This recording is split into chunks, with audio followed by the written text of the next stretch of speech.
J'adore votre prénom déjà. C'est trop facile. Pareil, quel faillot, mais quel Quel faillot. faillot. T'as vu comment je Si mets c'est- mes si c'est invités comme ça, je m'en vais. à l'aise. J'ai aucun mérite de vous appeler Moi- Benjamin, Moi, il bonjour. m'a jamais dit ça, je te le dis. J'adore ton prénom, mais je le porte pas, donc ça marche pas. Benjamin Roland, bonjour. Bonjour à tous. Vous êtes le premier invité de ces Marathon. 24 heures du CES. Bienvenue. Merci de nous avoir invités. Ben, c'est un plaisir. On commence avec vous une très très longue série, puisqu'on va avoir environ 150 invités. Ah ouais. Ouais. Donc c'est très important, parce que si ça se passe bien avec vous, Ça vous passera irez directement. raconter en bas. Et ils seront tous beaucoup plus détendus. Oui, on va faire en sorte. On va faire Bon. en sorte que ça se passe bien. Bon, super. Alex, alors, Benjamin, Bigger Inside. donc, PDG de Bigger Inside, racontez-nous un petit peu ce que vous faites. Vous êtes dans le jeu, si j'ai bien compris. Oui, on est dans le jeu, effectivement. On est, pour être plus précis, on est dans le loisir hors domicile. Alors, on propose un nouveau type d'expérience, donc il va se pratiquer dans des salles. Les gens vont se déplacer pour aller pratiquer. On fusionne le jeu vidéo et la réalité grâce à la réalité virtuelle. Alors comment ça marche? Comment est-ce qu'on fusionne le jeu vidéo et la réalité virtuelle? Bon, pour l'expliquer, on va dire de façon un petit peu pédagogique pour ceux qui n'ont pas encore vraiment intégré ces concepts-là, de réalité virtuelle notamment. On voit un petit peu à l'image ce que vous faites, si je dis pas de bêtises. Non, c'est bien notre vidéo, vous n'êtes pas trompé. Voilà, ça commence bien. Donc vous voyez tout va donc bien. les gens s'équiper, donc ils ont mis une combinaison de capture de mouvement sur tout le corps, des casques réalité virtuelle sur le visage et ils ont un ordinateur dans le dos. Ça va leur permettre en fait d'entrer dans le jeu et de se déplacer réellement. Vous voyez à l'image actuellement, c'est les avatars bougent et reproduisent l'intégralité des mouvements du corps des joueurs. Ok. Donc, et là, les joueurs vont se déplacer réellement dans une vraie arène, dans un vrai labyrinthe. Ouais. Et les vrais murs sont fusionnés avec les murs dans le jeu. Quand vous touchez un mur dans le jeu, vous sentez vraiment un mur. Et vous interagissez, chaque doigt même est traqué, est suivi. Donc vous interagissez vraiment avec votre corps, c'est-à-dire que vous allez déclencher des capacités comme en ce moment-là, lancer des lasers juste en ouvrant la main, faire apparaître un bouclier en fermant la main gauche. Et donc les joueurs vont s'affronter en équipe. Donc c'est un laser game nouvelle génération. On peut dire ça, oui, tout à fait. Et on peut jouer à ça où aujourd'hui? Ça existe déjà? Alors actuellement, on n'est pas encore commercialisé. On prévoit d'ouvrir un premier centre en propre à Montpellier, donc sud de la France, au printemps. On a bien reconnu votre accent. C'est vrai? Mince, vous êtes le premier à me le dire. Et ensuite, le but, c'est de proposer une licence commerciale pour pouvoir proposer notre solution à des personnes qui ont déjà des salles, par exemple des propriétaires de laser game ou tout autre type de loisir, tant qu'il y a de la surface. Julie, le laser game, c'est ton truc ou pas? Mais bien sûr, ça peut le devenir tout de suite. Moi, je voudrais essayer. Non, moi, ce que je trouve intéressant, c'est aussi de pouvoir faire des équipes et de jouer à plusieurs. Donc ça crée vraiment quelque chose de plus. Enfin, en tout cas, de pouvoir utiliser ces jeux en réalité virtuelle qui vous impliquent. Tout à fait. Et de jouer à plusieurs. Oui, on est vraiment parti sur quelque chose de compétitif pour qu'il y ait de la rejouabilité en fait. C'est pour ça qu'on est sur du joueur contre joueur aussi. Vous pouvez faire 10 parties, ce ne sera jamais la même. Et donc c'est vraiment l'état d'esprit du jeu, d'être un petit peu comme un Overwatch mais dans lequel vous vous déplacez vraiment, quoi. Bigger Inside, ça vient d'où? Enfin, je veux dire, votre entreprise a démarré quand et puis quel était un petit peu qu'est-ce qui vous a motivé pour ce domaine du gaming connecté? Alors du coup, bon, on a commencé à travailler sur le projet il y a 4 ans maintenant.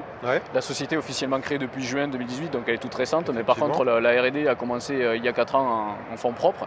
Donc on est 3 cofondateurs dans l'affaire. Donc il y a mon frère et un ami de longue date. Donc on est tous les 3 de toute façon amis depuis très longtemps maintenant, plus de 15 ans, et passionnés de jeux vidéo et de haute technologie. Ça fait partie de nos métiers.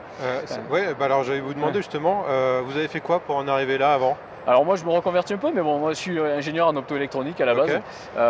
J'ai travaillé pendant 15 ans dans une société où on a fait de l'industrialisation d'équipements, des choses comme ça, donc je m'occupe du hardware. Voilà. D'accord. Mon frère, donc Mathias, est spécialiste, lui, il est gameplay programmeur, il a travaillé chez Ubisoft pendant 5 ans. Et Damien, lui, il est ingénieur en informatique depuis 15 ans, donc multidomaine. Donc on est tous les 3 complémentaires. D'accord, oui, donc vous n'êtes pas complètement tombé dedans par hasard. Non, pas tout à fait. Vous avez des compétences en fait qui se sont agrégées pour ça. Moi, j'avais envie de vous poser une question un petit peu sur déjà l'après, même si le présent est encore en construction. Mais quand je vois ça, je me demande s'il est possible d'imaginer d'intégrer ça dans son environnement personnel, c'est-à-dire de jouer chez soi en fait avec ce type de combinaison et ce type d'interaction. Un peu comme dans Ready Player One par exemple. Ouais, par exemple. Tout à fait. Alors, ça ne fait pas partie de notre business model, puisqu'on est plus sur un modèle justement de lieu où les gens vont venir se rencontrer pour jouer, et sur du déplacement où là vous êtes sur des surfaces de 100 ou 200 mètres carrés, où les gens vont pouvoir courir librement. Ça, c'est assez difficile de le faire à la maison. Donc, effectivement, pour l'instant, ce n'est pas vraiment notre objectif. Et est-ce qu'on peut l'envisager en extérieur ? Alors, comme on fait du paintball dans les bois, est-ce qu'on peut imaginer de sortir à l'extérieur avec ce type de combinaison? C'est peut-être plus compliqué de modéliser l'environnement. Voilà, alors il faut qu'il y ait effectivement une première modélisation pour savoir où se déplacent les gens. Et c'est les obstacles aussi. C'est vrai que si on se prend les pieds dans les branches, on est un peu mieux en intérieur au niveau du matériel, notamment au niveau de la luminosité ambiante. On maîtrise plus facilement la lumière en intérieur qu'en extérieur. Et à chaque fois de redévelopper pour avoir une situation ad hoc pour une salle en particulier, un environnement en particulier, ça vous prend combien de temps? Alors le fait de modéliser la salle, c'est-à-dire de prendre un peu ces mesures en 3D, ça c'est quelque chose qui se fait très rapidement. On a développé des outils pour ça, donc c'est quelques heures. Derrière, par contre, il y a un travail qui est le travail de level design, c'est-à-dire qu'il faut adapter à la configuration de la salle, les mécaniques de jeu et disposer les choses au bon endroit pour que ce soit intéressant à jouer. Et ça demande un peu de travail quand même, mais on est sur quelque chose qui se compte en semaines et pas en mois, quoi. Voilà. D'accord. Donc si je suis patron d'une salle de jeu ou d'un laser game et que j'ai envie de me lancer dans la réalité virtuelle, en gros en quelques semaines, c'est implémentable. Voilà, tout à fait. D'accord. Et vous êtes content de ce CES ? Très content. Très content. Il y a énormément de monde qui passe sur le stand. Les gens sont vraiment très intéressés. On a des contacts business très sérieux, mais aussi des contacts juste de personnes qui sont curieuses et intéressées par le produit en lui-même et comme client final, on va dire. Ça, c'est important pour nous d'avoir ce retour-là. Et ça nous montre en fait qu'il y a effectivement un intérêt. Vous êtes venu ici plutôt pour chercher des clients ou des investisseurs, ou les deux? On est là pour chercher surtout des partenaires en priorité.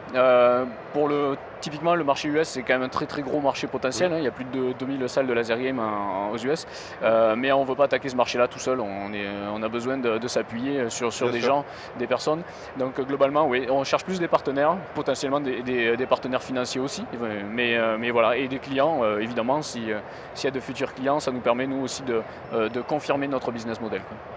La question est peut-être indiscrète, mais j'imagine qu'on vous la pose. Combien ça coûte d'implémenter une solution comme ça dans une salle moyenne? Je ne connais pas du tout les surfaces moyennes des salles de laser game, mais on parlait tout à l'heure de 100 ou 200 mètres carrés. Combien ça coûte d'implémenter une solution comme ça? Là, je vais donner la réponse, nous contacter.